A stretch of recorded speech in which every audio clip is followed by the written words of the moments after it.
warahmatullahi wabarakatuh. We are from the A6E for this tax assignment. We will explain about tax administration of company and the estate. Okay. How the company be a resident in Malaysia? According to Section 8 Income Tax Act 1967, provide for the determination of resident status in respect of companies and bodies of person, except trust body. So, to determine the resident status of the company, we will follow the Section 8 of Income Tax Act 1967. Okay. For the tax implication received by a company, if it is a resident and a non-resident in Malaysia. For the scope of charge of resident, for the company that carry on business on banking, insurance, shipping and air transport, the income will be taxable on a world income scope. For the other company than above, the taxable will be for income accrued in or derived from Malaysia. For non-resident, just the income just accrued and the accrued in or derived from Malaysia only. Okay. For the business income, for resident, the tax will be taxable, like the income will be taxable if the income being derived from Malaysia. And for non-resident, the income will be taxable on business income accruing in or derived from Malaysia if the company is permanent establishment in Malaysia. Okay. For able to enjoy tax treaty benefit. What is tax treaty benefit? Tax treaty benefit is a bilateral two-party agreement made by two countries to resolve issue involving double taxation of passive and active income. Okay, for resident applicable and for non-resident also applicable. Next, for double taxation relief. Double taxation relief such as for disabled employees. Okay. For resident, this is applicable, and for non-resident, it's not applicable. Next, for incentive available under Income Tax Act 1967 and Promotion of Investment Act 1988. Okay. Also same like double taxation relief, resident applicable and non-resident not applicable. Okay, for derivation of dividend for resident, dividend distributed by a resident company are being derived from Malaysia. For information, beginning from 1st January 2014, all dividends distributed by a resident company are exempt from tax in Malaysia. That's it for resident. And for non-resident, the dividend distributed by a non-resident company are not being derived from Malaysia. That's mean the dividend distributed that dividend distributed by non-resident, their income not derived from Malaysia. That's me from other country. Okay, thank you from me. Bismillahirrahmanirrahim. Assalamualaikum. My name is Faris and I'm from class 6E, and I will be presenting you about practices IRB does to identify the company B as a resident in Malaysia. Okay, there are 6 practices, and one of them, firstly, is Hindu joint family. A Hindu joint family is a resident in Malaysia for the basis year for a year of assessment if the manager or kata is a resident for that year. But if the manager or kata is a non-resident, then the Hindu joint family is deemed as a non-resident in Malaysia. Now, for the second point is companies or bodies of persons carrying on a business. Alright, a company or a body of persons carrying on a trade or a business is resident in Malaysia for the basis year of assessment if at any time during the basis year the management and control of its business or of any one of the business are exercised in Malaysia. Now for the third one is any other company or body of persons.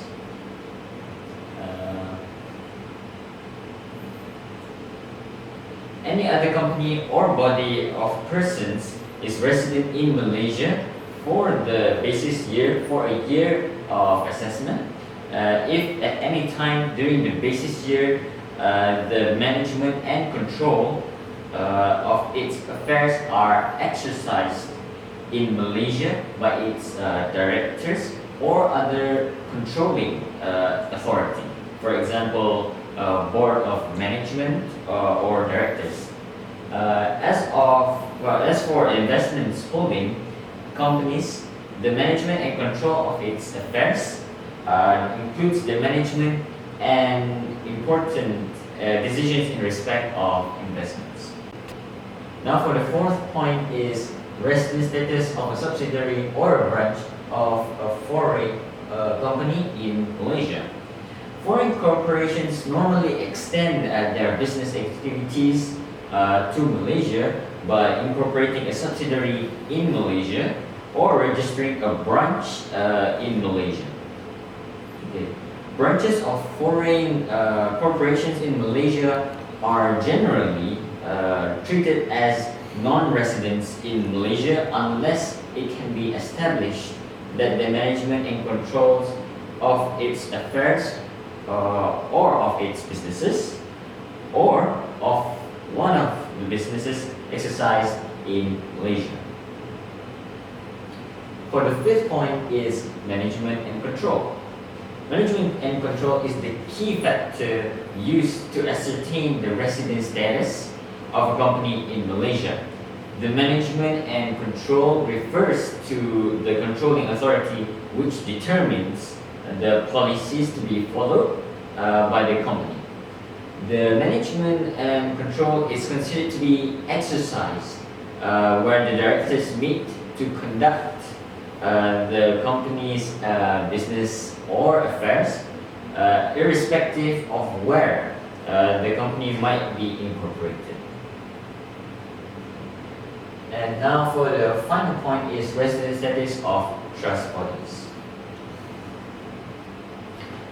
A trust body is deemed as a resident in Malaysia for the basis year for a year of assessment only if a trustee of the trust is a resident in that basis year.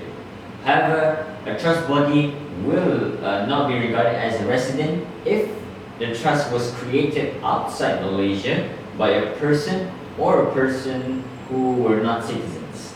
The other one is the income of the trust body for that basis year is wholly derived from outside Malaysia. Right.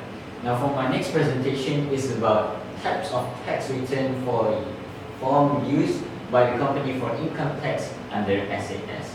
Now firstly, what is SAS? SAS stands for Self-Assessment System. Alright.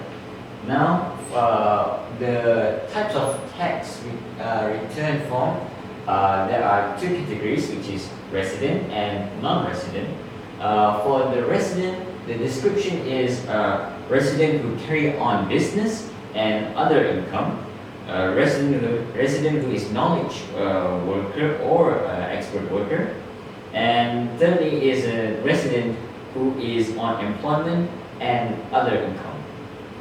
For the non-resident is a resident who can carry business, employment and other income, And another one is resident who is business, employment, and other income. Knowledge worker. That is something. This is installment payment. The installment, if any, are due on or before the 10th day of each month, beginning from the settlement after the start of the company basis period under Section 107C, Section 9 of the Act. Failure to repay the installment payment by the due date will result in a 10% penalty being imposed. The taxpayer is required to self-compute the 10% penalty and remit to the RRB together with the installment payment owing as soon as the due date expires. It has been a change in the RRB procedure concerning the issuance of the notice of installment scheme. There is form CP 205 for the year assessment. For the year of assessment 2002 onwards, the IB will not issue a form CP 205 to a company where the estimated tax payable for the assessment is same as stated for the year assessment, higher than the stated for the year assessment, and the remittance slip that is form CP 207 must be enclosed with the installment payment made or installment need to be remitted on a timely basis.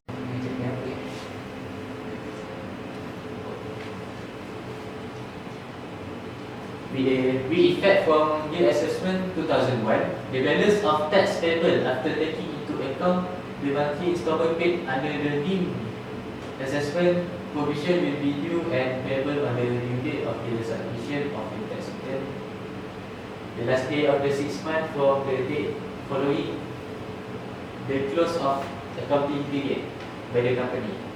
If balance of tax payable is not paid up within the stipulated time, a 10% increase in tax will be imposed on the outstanding balance without further notice. If there is still balance outstanding after 60 days from the stipulated payment, a 5% increase tax will be imposed on the outstanding balance.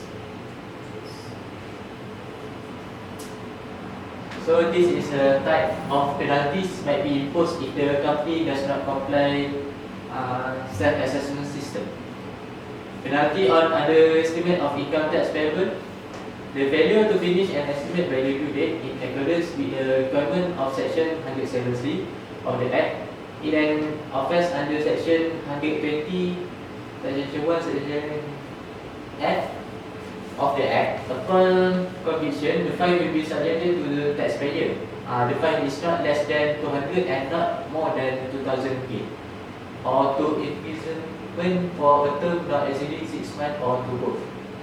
In addition, it is important to note that where the tax payable under an assessment exceeds the revised estimate of tax payable for that year of assessment, or if no revised estimate is furnished, the estimated of tax payable for that year of assessment. According to Section 107C, Section 10 of the Act, upon more than 30% of the tax payable under the assessment, the difference which exceeds 30% of level of the tax payable under the assessment is subject to a penalty 10%.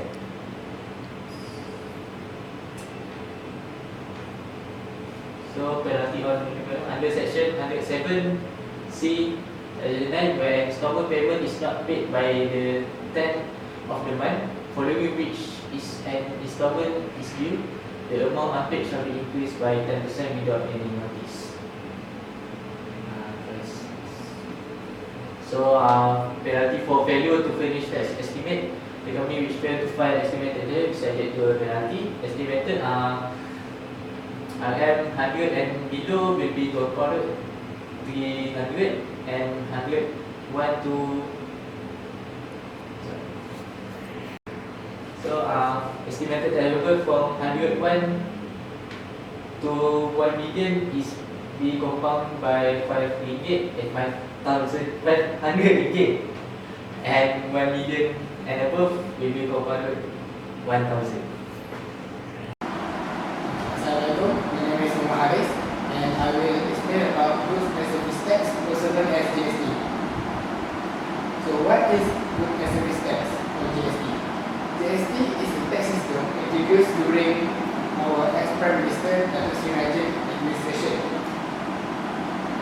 was effectively implemented on 1st April 2015 and used until 1st June 2018. It's a 6% flat rate system and replacing the previous sales and service tax, which using 5 to 15% tax rate. Even receiving many backlash from our citizens, GST helped our art industry recover its heavy loss during 2015. GST also a type of value-added tax, which the tax system is divided incrementally. What is the meaning by divided incrementally? It will be explained in the next slide. So, what is the new SST or sales and service tax? The new sales and service tax, or as also known as SST, is implemented on 1st September 2018 under our current Prime Minister, Tun Mahathir Mohamad administration, and was introduced by our Finance Minister, Lee Wong Yew. It's replacing the good and service tax and using tax rate differ from GST. And as imagine different from GST, SST divide towards the manufacturer and the consumer who consume the service.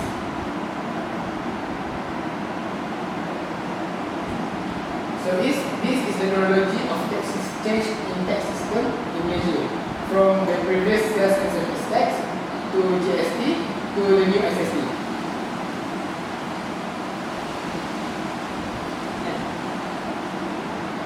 Then how you can see in detail the date of payment in Malaysia. 1st April to June, when it introduced GST, and September 2018 when it introduced SST. So this is the rough difference GST and SST, and we will explain further in the next slide. As I said in the first slide, GST using 6% flat rate, while SST differ for sales and service tax. For sales tax, we use 5 to 10%, while for services we use 6%. And GST imposed towards multi-stages of transaction from the manufacturer to the supplier and lastly to the consumer, while SST only imposed to the manufacturer and consumer. GST also payable in every transaction before reaching the consumer. It means during the production manufacturing level, the tax already been applied, while in SST, the tax only applied when the finished good received by the consumer. The similarity between these both of tax systems, there are some items were exempted from the tax. For example, there are 545 items in GST were included from this tax, while in SST, the items were further increased by 5,443 items. Basically, the items that were exempted from this tax, including daily essential, foodstuff, and assorted goods and services, also in SST, were included pharmaceutical products and medicine products. So I will explain more about the difference between SST and GST. As I said before, the imposition is multi-stages in GST, while in SST it's only for manufacturer and consumer. SST may be beneficial for the manufacturer because in GST system, the manufacturer can claim back the amount that they paid for tax. But it receives many backlash from our citizens because by doing so, the final product cost will be more higher because the manufacturer need to increase their cost in order to cope with the tax payment. That's why the new sales and service tax implement that only the consumer that get the finished goods will pay for the tax, and the manufacturer will impose to the sales tax.